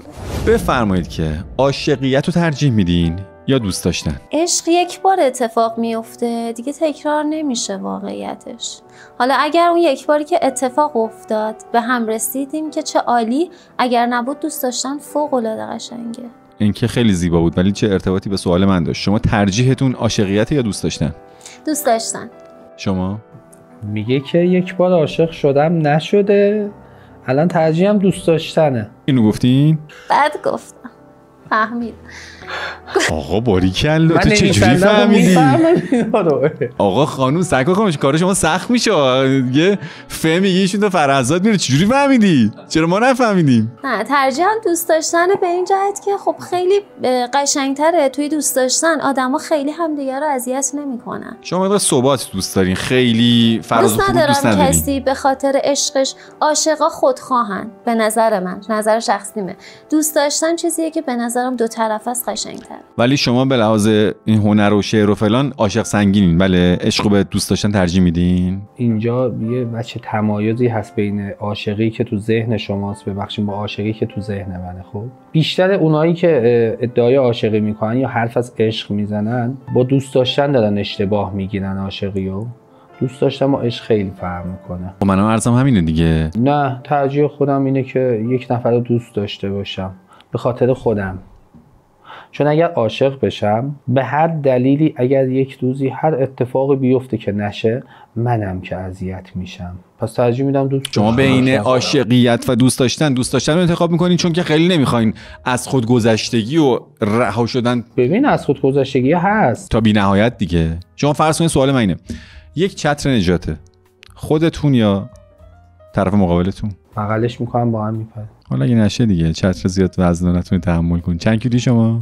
من 75 کیلو. حالا چتر ماکسیمم 80 کیلو بتونه تحمل کنه. قطعا میگم طرف مقابلم، نه به خاطر اینکه بگم چون دوستش دارم، نه چون تو زندگی شخصیم اینجوری بودم با همه. فداکار سنگین بودین؟ بحث سنگین نیست. من همیشه میگم دوست دارم 200 سال زندگی کنم، ولی شکر به اندازه‌ای هم زندگی کردم که هر موقع اگر قرار باشه تو صف نوبتم بشه مشکلی باش نداره. ولی در مورد از خودگذشتگی تو زندگی عادی بخوایم صحبت کنیم، از چیزی که حق طبیعی باشه تو رابطه نمیگذره. شما یه چتر نجات باشه خودتون یا طرف مقابل؟ طرف مقابل. حالا بحث عشق و عاشقی و دوست داشتن نیست. من حس میکنم خودم قوی ترم واسه مردن. ولی من بعد اینکه بیام پایین با یکی دیگه میرم تو رابطه. اشکال چون عاشق نیستم. اشکال نداره. کسی که دوستش دارین یا کسی که دوستت داره؟ کسی که دوستم داره. کسی که دوستش داره. من برخلاف این که همه میگن دوست داری خیانت بکنی یا خیانت ببینی و 90% جواب میدن که دوست دارم خیانت بکنم، من میگم دوست دارم خیانت ببینم. به خاطر اینکه حس تنفری که ایجاد میشه تو وجودم، عذاب وجدانی ندارم و خیلی راحت‌تر میتونم با آرامش بیشتری زندگیمو ادامه بدم. واسه همین میگم کسی که دوستش دارم. معتقدم طرف کسی رو از دست میده که دوستش داشت و من کسی رو از دست میدم که دوستم نداشت. آیا شما رویکرد ویژه‌ای در خصوص دوران PMS خانم‌ها دارین؟ یعنی اولین چیزی که همیشه سعی میکنم داشته باشم درک بیشتره. چون یه حالت عادیه که پرخاشگر میشن، عصبانی ان. حالا دل و جیگر و اینا هم میگیرم. شما دل جیگرخور هستین؟ ولی درک بیشتر. در اون بره شکلات و پاستیل و بادکنک و فلان و اینا. بله. آره سعی میکنم شما بیشتر اینا راضی کننده است براتون؟ راضی کننده بله. بیشتر اون حمایت هست، این که تلاش کنه دعوایی تو اون موقع واقعا پیش نیاد. یعنی نمیشه کاریش کرد. یعنی من مورد داشتم که مثلا نصیحت میکرد طرف مقابل و میگفتش که چی بزرگش نکن. یعنی این جمله بزرگش نکن طرفو اصلا واقعا نابود میکرد. بیشتر درک کن. اصلا یه بحثی پیش بیاد و چیزی نیست که حالا چیز خاصی نیست. حالا گویا این که توی اون برهه برای خانوما خب سر اوور میشه دیگه، ولی اذعان کرده که چیزی نیست که بزرگش نکن. ایشون خیلی حساسن نسبت به این موضوع و عموم خانوما. دقیقاً دعوا را نیفته تو اون موقع. کلا به مسائل خیلی عادی خیلی حساسی. عادی که عادیه. چیزای کوچیک که به قول خودتون خیلی بزرگ نباشن اذیتتون میکنه. ببین داخل نمیخوام فلسفیش کنم، ولی یه سری چیزای کوچیک شاید بیرون از رابطه کوچیک باشه ولی توی رابطه مسئله بزرگی باشه. نه ولی در کل آدم حساسی بله هست. 3 ویژگی بارز آقای محمد خان بفرمایید. ایشون خیلی خودپسند، خیلی خودپسندن، خیلی احساسیان. بعد ویژگی سومو نمیدونم، 2 فکر میکنم. خیلی خودپسندین؟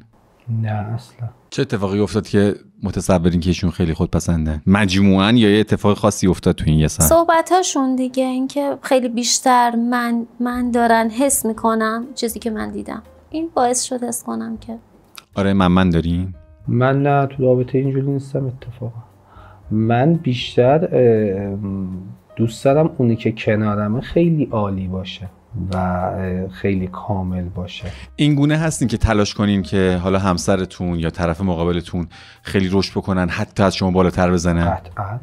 این گونه نیستید که مثلا متصور باشین نکنه این از من بالاتر بزنه بعد حاکم بشه، من قدرتم کاسته بشه و اینها. آقای صادقی من 9 سال فیزیک تدریس کردم، بالای 2000 تا شاگرد داشتم، لذت میبرمشون، میبینمشون وقتی پزشک شدن، وقتی ارزم به خدمت شما تو جامعه افراد موفقی شدن. نه من قطعا لذت این که همه معلما اینو علاقه‌مندن، ولی تو رابطه بعضی از آقایون ارزمینه، بعضی از آقایون تمایل ندارن که همسرشون بیاد بالاتر، به لحاظ اینکه فکر می‌کنن ممکنه از قدرت من تو رابطه کاسته بشه. قطعا مشوقش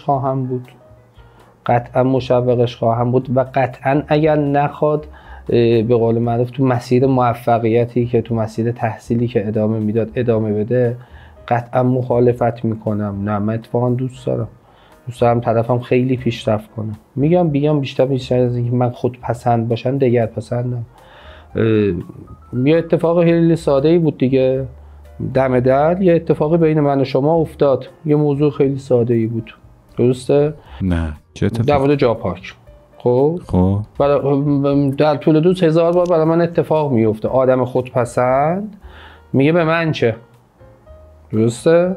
ولی من نه، من میگم مثلا اون شخصی که داره میاد، اون فردی که داره میاد، حتی اگر شناختی ازش ندارم، اگر میتونم کاری براش بکنم، چرا نکنم؟ آدم خودپسند اینجوری نیست.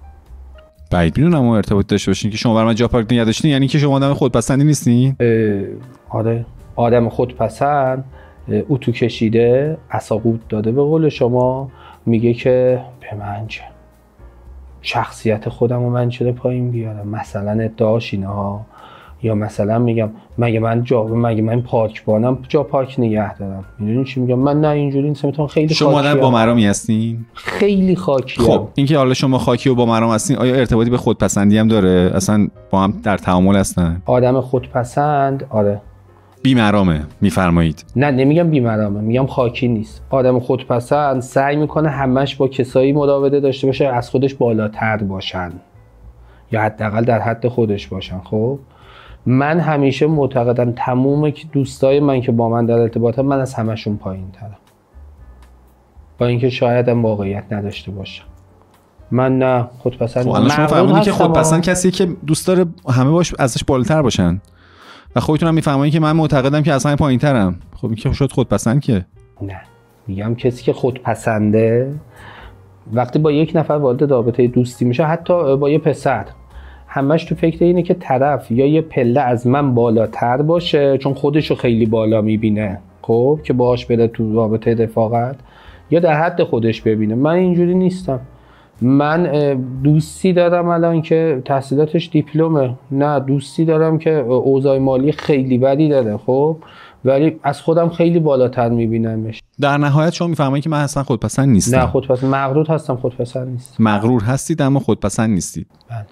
شما نظرتون چیه؟ توی این مثالایی که زدن بله شاید همینطور باشه، ولی چیزایی که گفتن، سوالاتی که پرسیده شد، حس کردم نه اصلا مثلا کجا؟ مثلا اونجا که ماشین دختر مهمه. خب چرا اصلا واقعا اینو درکش نمی‌کنم. حداقل من توی چیزایی که گفتن لول و همه اینا برند بودن، من فکر میکنم که شاید کسی که پایین‌تر از ایشون باشه رو درک نکنه ایشون دیگه. این گونه است؟ نه اتفاقا گفتم شما وانمود کرده این سکا خانم نظرشون اینه که شما خیلی تاکید داشتین به برند لباس و برند ساعت و مدل ماشین و فلان، نکنه که این گونه است که شما فقط مثلا خانومای تو اون لول رو میپسندین و یه ذره پایین‌تر رو نتونین درک کنین شرایط زندگیشون رو. در حد خودش یک شخصی که مثلا میگم میتونه یک ساعت 5 میلیونی بخره، من اعتقادم اینه باید اون ساعت 5 میلیونی رو بخره. من انتظار ندارم بره یه ساعت 200 میلیونی بگیره. خب اون نوع زندگی، نگرش به زندگی. شاید شما منظورت این بودی که در هر لول مالی که هست بتونه اون لول رو خوب رعایت بکنه در حد خودش، نه اینکه لزوما خیلی بالا باشه، ولی احتمالاً اینو خیلی خوب نتونستین بیان کنین. نره تمام درآمدشو زمین بخره، مثالشو زدیم با هم دیگه. بلد باشه زندگیو. شما بفرمایید سه خصوصیت بارز سرکار خانم. بی‌نهایت خود انکار هستن. من الان ناخنکارم، بعدن مال بعدن گفتیم، حرفشو زدیم. من خود انکاری رو نمیپسندم. اینکه من الان ناخنکارم چون در آینده قرار استاد دانشگاه بشم پس باید اونجوری رفتار کنم، نه. خب خود انکار هستن اعظم به خدمت شما. ویژگی خیلی خیلی بارز و خوبی که ازشون دیدم، به قول شما آدم باهوش و حیایی هستن، چیزی که من میبینم. و خیلی برای اینکه حرف بزنن در موردش فکر میکنن. این خیلی برای من خوبه، این خیلی من دوست دارم این اخلاقو. طرف مزمزه میکنه حرف و بعد از دهنش میاره بیرون که چی میخواد بگه. و سومین ویژگی بارزی که بخوام بهشون بگم آن تایم هستم. خیلی مهمه واسه آدم آن تایمی هستم و این خیلی به نظر من اهمیت. آیا هوش طرف مقابل هم برای شما مهمه؟ نه، دختر باید خنگ باشه. چرا؟ دختر باید خنگ باشه، تخس باشه، شوخ باشه. دختر پسر داره به نظر شما خنگی و باهوشی و اینها؟ آره، چون پسر وظیفش تو جامعه باشه، تو بازار باشه، باید باهوش باشه. شما که اون اول گفتین من دوست دارم اتفاقا دختر داد بزنه فلان کنه تو جامعه باشه، هوش با خنگ بوده. شما میفهمین که پسر باید تو جامعه باشه؟ آره. این چه ارتباطی به هوش داره؟ وظیفشه که تو جامعه باشه. عرضم این چه ارتباطی به هوش داره؟ خب وقتی شما تو محیط کارتون هستین، آدم باهوشی نباشین، ذاتا نمیتونین موفق باشین. خب خانم نمیتونه باهوش باشه تو محیط کارش، چرا باید خنگ باشه؟ خانم وظیفش نیست کار کنه، آقا وظیفشه کار کنه. ببینید خانم ممکنه باهوش باشه، خیلی به درجات بالایی برسه، ولی ممکنه خیلی تخس و گوگلی و دوست داشتنی باشه. تخس و گوگلی و دوست داشتنی چه ارتباطی به هوش داره؟ گفتم ببین آدمی که باهوشه، این حتما نمیگم یه دختر باید خنگ باشه، میگم من یک دختر ممکنه خیلی باهوش باشه، تو جامعه خیلی به مراتب بالایی برسه، ما تو جامعهمون به دفعات دیدیم اینو، و ممکنه خیلی خنگ باشه و من دوست دارم همین حالت خنگ بودن. و هم شما اگه نفهمونید من خیلی علاقمندم که اتفاقا رشد کنه، بیاد بالا تو جامعه و همه جا از منم بالاتر بزنه. بله معتقدم، میگم وظیفش نیست. ببینید آقای صادق، من پسر، من نوعی پسر وظیفه‌مه کار کنم، باید کار کنم. دختر میتونه باهوش باشه، رشد کنه، به درجات بالا برسه، منم دوست دارم کمکش هم میکنم، حمایتش هم میکنم. ولی اینکه یک دختر خنگ باشه، تخس باشه، شیطون باشه و دنبال کار کردن نباشه، دنبال اینکه به درجات بالا برسه نباشه، من برام مشکلی نداره. این حالا محمد جان آخه اصلا کار کردن چه ربطی باز به هوش داره؟ ربط نداره. معتقدین که داره؟ به نظر من حتما مربوط. شما تو جامعه‌ای زندگی میکنی که تو دنیا جامعه جهانی، یعنی ما آدم‌های خنگی نداریم که خیلی کاری هستن، نمیتونن پیشرفت کنه. پیشرفت نیاز به هوش. شما یه باید هوش مالی داشته باشی. خب پس شما میفرمایید که من در نهایت خنگ دوست دارم. گفتم من آره خنگ دوست دارم. میفرمایید که چرا؟ چون گوگلی ترن، جذاب ترن. میگم من بیشتر دختر رو به عنوان یک کانون مهر و محبت میبینم. فکر نمی‌کنین که شاید برعکس باشه؟ یک دختر باهوش اتفاقا قدرت تحلیل و آنالیز بهتری تو مسائل و مشکلات داره، شاید بتونه که شما رو ارزم نه حالا سیاست مگه ارتباطی به هوش داره، توی مشکلات میتونه تحلیل بهتری داشته باشه و شما رو بیشتر کمک کنه. من بیشتر نیاز به حمایت عاطفیش دارم. همین رو عرض میکنم که بتونه تحلیل کنه که چیکار الان چه کاری الان اصلا درست است، اصلا فارغ از همه مسائل. یک آدم باهوش میدونه که چه کاری الان درست است. موافق نیستین؟ نه. من همه اینا رو با شما موافقم، فقط من نتونستم ارتباط اینا رو به هوش پیوند بزنم که شما میفرمایین دارد. حالا میرسیم سراغ سرکار خانم. شما بفرمایید که هوش براتون مهمه؟ خیلی مهمه که اون فرد باهوش باشه. چون خودم به نظر خودم تقریبا هوش دارم، دیگران باید بگم. منتها واقعا مهمه طرف باهوش باشه. اگه باهوش نباشه چجوری میخواد حرفای منو متوجه بشه؟ چطوری میتونه استدلال کنه؟ چجوری میتونه زندگی رو جلو ببره؟ همه اینا تو موفقیت جفتمون تاثیر داره. خب رسیدیم به پارت امتیازدهی. ابتدا ازتون میخوام که یک امتیازدهی اولیه در خصوص ظاهر تصوریتون بدین. به هر حال شما یه تصوری از ظاهر همدیگه دارین. از 10 امتیاز با انگشتای دستتون. آماده این؟ 3 2 1. حالا امتیازدهی اخلاق و رفتار و شخصیتی. آماده این؟ 3 2 1. آیا با لایک و دیسلایک من نشون میدین؟ آیا فکر می‌کنید که طرف مقابل تا اینجا از شما خوشش اومده یا نه؟ 3 2 1. شما یا تا اینجا از طرف مقابل خوشتون اومده یا نه؟ 3 2 1. آیا تصوری از ظاهر هم دیگه دارین؟ فکر می‌کنم وقتی گفتن خیلی اهل فایت و تیراندازیه، منتها فکر می‌کنم یه شخص ابرگولاخیان. فعال قوی هیکل. شما بفرمایید.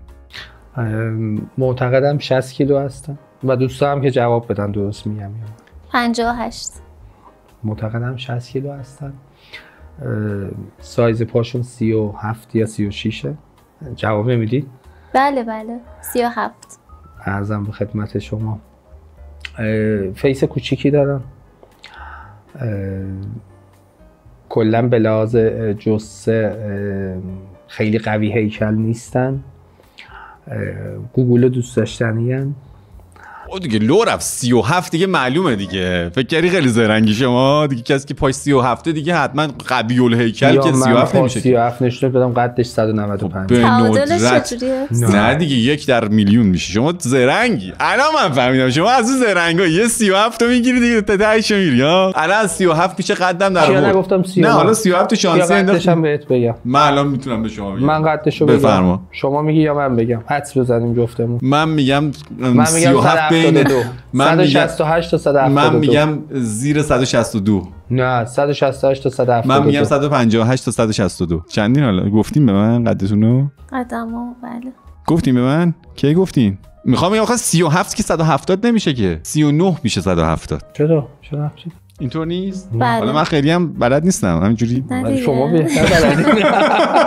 آدمی هستن که خیلی تصوراتم اینه که خیلی زیر تیغ جراحی دکترا نبودن، برخلاف بقیه ناخن‌کارا. کلا قیافه عجق وجقی ندارن، قیافه معصوم و دوست داشتنی دارن. اسقاب دیدید؟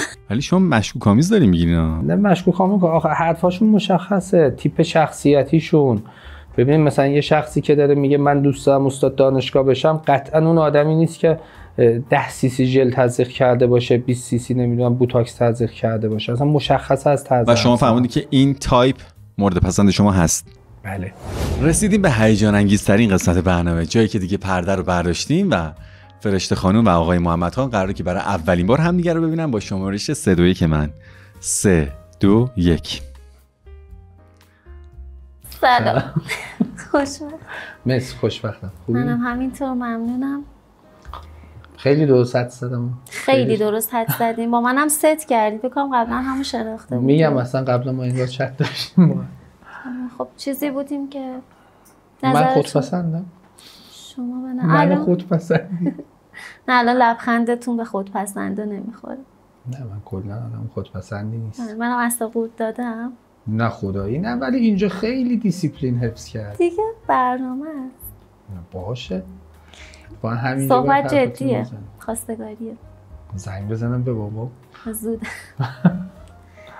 خب خیلی شبیه تصوراتم هستیم. تو متن صحبت‌ها خیلی باهات مشکل داشتم. متن صحبت‌ها چرا؟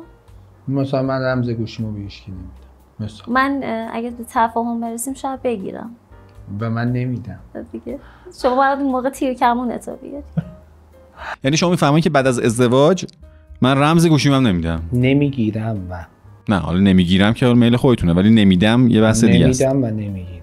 حتی اگه شر بشه. من شر بشه رمز گوشیمو میدم برای آخرین بار. یعنی شما جدا میشین به خاطر رمز گوشی؟ دقیقاً. چرا؟ حریم شخصی آدما باید حفظ بشه اعتقاد من یه حریم شخصی ممکنه به خانواده‌ام داشته باشم، باید حفظ بشه، همچنین شما. نه قرار چک بشه. اگه قرار چک نشه رمز گوشی بشه دردی میخوره. آقا رفته حمام، خب مشکلی پیش اومده، گوشیش هست، من کار دارم میرم از گوشیش استفاده میکنم. گوشی خودت؟ خب دیگه پیش اومده دیگه، حالا گوشی منو دزد زده. مثلا آقا رفته باشه مسافرت، مسواکتون هم نباشه، از مسواک نه آقا ببینید استفاده گوشی میکنید؟ اصلا این تصور قدیمی و کاملا اشتباهه. خب گوشی زمانی گوشی بود خب که فقط میتونستی باش تماس بگیری. اون گوشی الان کلا به نظرم یه زندگی سواییه و اگه نداشته باشه همسرتون به نظرم یه مشکلی هست. نه من مشکل دارم با این قضیه. خب منم شدیداً مشکل دارم با این قضیه. خواستگاری سر رمز گوشی هم خورد. نه میگم خیلی شبیه تصوراتم. مثلا اون چیزی که تو متن صحبت‌ها دقیقا متصور بودم، من آدمی هستم که خیلی تصویر سازی میکنم برای خودم. خیلی شبیه اون تصویرایی هستن که تو ذهنم داشتم میساختم، ولی با یه قسمت های صحبت‌ها مشکل داشتم. شما تجربه بدی تو این قضیه گوشی موشی دارین؟ تجربه بد تو دلت بخواد داشتم، ولی گوشی نه در زمینه گوشی و رمز و فلان هیچ وقت رمز ندادم که تجربه بدی داشته باشه. خب فکر نمی‌کنی این موضوع مقدار حساسیت برانگیز میشه؟ نکنه یه خبری اونجا نمیتونین مدیریتش کنین؟ بیا عزیزم ببین خبری نیست. اونجا برسه یک بار برای آخرین بار بهش میدم، نه برای آخرین بار به معنی جدایی یا وقتی به اون حد از بحران برسه میگم آقا تو که اینقدر حساسی بیا این رمز گوشی من. چرا شما این میذارین که این به بحران برسه؟ شما همون اول نمیگی بابا بیا دیگه؟ همونو میگم آقا این یک بارو ببین، دوست داری ببینی، ولی دفعات بعدی وجود نخواهد داشت. تویی که الان اتفاقی اومدی میخوای تو گوش ما سایک بکشی، بسم الله بفرما. این تجربه رو داشتین؟ چالش بشه این بحث گوشی موشی و اینا؟ آره. خب فکر نمی‌کنین این خودتون دارین دامن میزنین به این حساسیت؟ اصلا شاید خبری بوده نبوده. خب پس چرا انقدر بر خودتون چالشش میکنین؟ چالشه با بابام بود. اما باباتون هم سر رمز گوشی مشکل دارین؟ شدیداً. ولی تو رابطه چالش داشته باشم نه. من معتقدم میگم اعتماد ستون یک رابطه. ببینید شما داری به من میگی اون یک بار گوشیمو میدم، اصلا من خب شما من شک کردی، من گوشیمو اون یک بار میرم چتامو هر چیزی که هست که شما نباید متوجه بشی پاک میکنم، میگم بفرمایید. همون لحظه‌ای که میخواد میدم. این یک دو من اگر شک کنم قطعا رابطه رو تموم میکنم. به هر حال برای شما این موضوع گوشی خط قرمزه. یک شخص اگر ازش توضیح بخوای با هزار تا دروغ مشکلات و مسائل و همه ایرادایی که تو رابطه بوده رو برای توجیه میکنه. خب محمد این که مسلمه که آدم بپیچون میتونه به روش‌های مختلف بپیچونه. عرض من اینه وقتی که اگر این موضوع گوشی برای شما چالش برانگیز بشه، شما نمیخواین چالشو بخوابونین؟ نه، گوشی خط قرمزه. برای شما این قابل قبوله؟ نه اصلا. من تو داروخونه گوشیم تو دسترس همه بچه‌هاست. خب پس بچه‌ها اولویتشون نه اولویت نه، اجازه بده. خب چون بچه‌ها کاری به گوشی من ندارن. شما الان میتونی به گوشی من سرک بکشی خب، ولی وقتی با یک شخصی من تو یک رابطه هستم، پدرم باشه، خانم باشن یا هر کسی باشه، به معنای بی‌اعتمادیه به نظر من.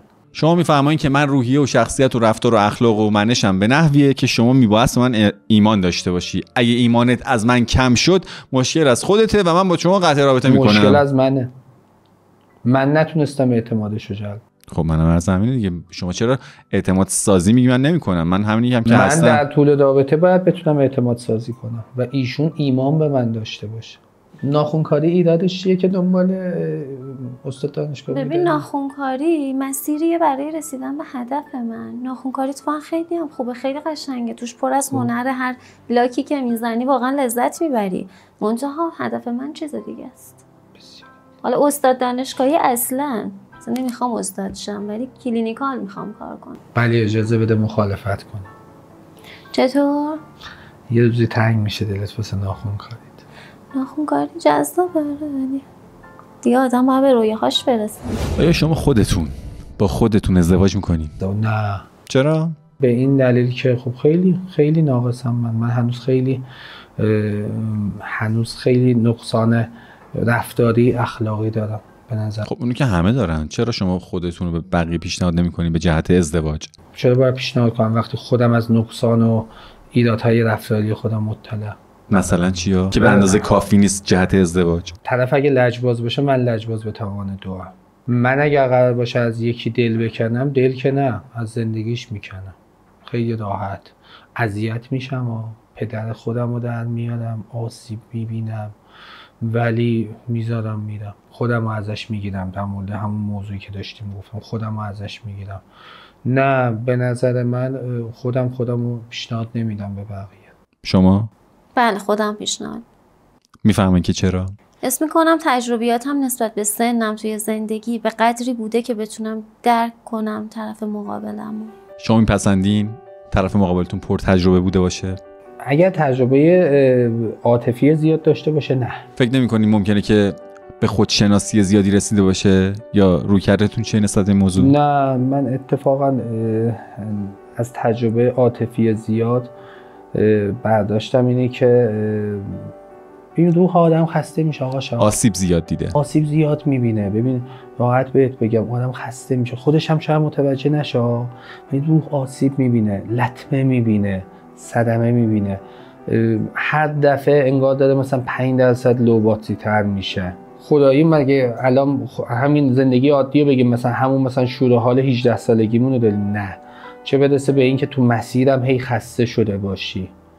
نه، تجربه عاطفی زیاد رو پسند نمی کنم، دوست ندارم. حرف پایینی خاصی دارین؟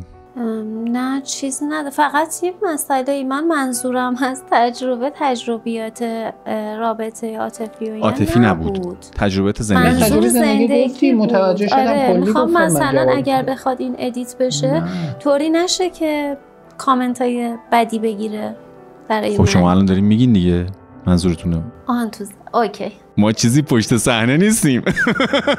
همش ما جلوی صحنه هستیم. خب شما منظورتون الان میگین که ایشون منظورشونه که من تجربه‌ام لزوما عاطفی نبود، تجربه زندگی، سختیایی که کشیدم الان اونقدر پخته شدم که توانایی اداره زندگی رو در خودم میبینم. من آدم زندگی سخت رو دوست دارم. من خودم بچه پایین شهرم، با اینکه الان هر جایی وایسادم، من یک خانواده متوسط به دنیا اومدم و عرضم به خدمت شما خیلی هم سختی کشیدم. این که میفرمایید من خودم بزرگ شده پایین شهرم، براتون پایین شهری بالا شهری بودن اون فرد مهمه تو انتخاب همسر؟ تو انتخاب همسر بر اساس تجربه بعدی که داشتم متاسفانه بله. شما براتون مهمه بالا شهری پایین شهری بودن در انتخاب همسر؟ ببینید بله برام مهمه، ولی به این معنا نه که پایین شهری ها بدن ها. از بابت فرهنگ، همونطور که من با یه آدمی که زعفرانی زندگی میکنه نمیتونم بسازم، به مراتب اینکه خب تفریحاتش با من متفاوت بوده، چیزایی که تجربه کرده با من متفاوت بوده، پس ما توی سطح نیستیم. خب به همین دلیلم نمیپسندم خیلی پایین شهر. ازتون میخوام چشماتون رو ببندین تا لحظه که من نگفتم باز نکنید. یه امتیازدهی نهایی داریم. ابتدا به ظاهر همدیگه لطفاً امتیاز میدین. امتیازدهی نهایی 3 2 1. امتیازدهی نهایی داریم در خصوص اخلاق و رفتار و شخصیت همدیگه با شمارش 3 2 1. من 3 2 1. با لایک و دیسلایک به من نشون میدین که فکر میکنین آیا طرف مقابل از شما خوشش اومده یا نه. 3 2 1.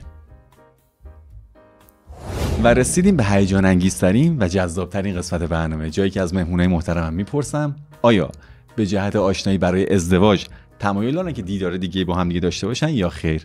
با شمارش 3 2 1 من 3 2 1. خب بفرمایید که چرا دیسلایک؟ ببینید همینطور که تو طول صحبت مشخص بود، اصلا ما چیزایی که میخواستیم شبیه هم نبود. ایشون حتی با اینکه استاد دانشگاه یا حتی من درسمو ادامه بدم خیلی براشون جذاب نبود. من حس کردم اون وایب دختر ناخونکار شنگولو میخوان.